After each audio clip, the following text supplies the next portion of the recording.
ఎలా వస్తున్నాయి ఆలోచనలు? ఇది చెడు ఆలోచన గదా! ఇది మంచి ఆలోచన గదా! అప్పుడు అన్నయ్య ఈ టెక్నిక్ గూడా జెప్పిచ్చారు స్వామీజీ. ఏమని?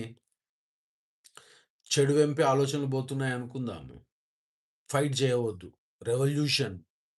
నీవు మనస్సులో ఏ భావన వద్దు అంటావో, కోబ్రాలాగా తిరగబడుతుందది. చాలా మంది జేసే తప్పు అదే. అమ్మో! అలా అనకూడదు. వాయించేస్తారు దీంట్లో. "నువ్వెవడు అన్నయ్య చెప్పటానికి మేము తప్పులు జేస్తున్నాం" అంటారు. వద్దు. అన్నయ్య గురించి జెప్తున్నాడు.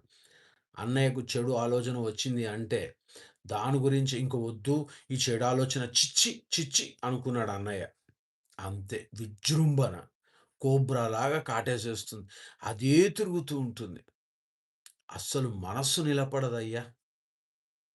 నిలబడదు. అందుకని రెవల్యూషన్ పెట్టుకోవద్దు. దానికి ముద్దుగా జెప్పాలి. ఎలా చెప్పాలి? సరే, సరే నెక్స్ట్ టైమ్. ఒక్క 5 నిమిషాల తర్వాత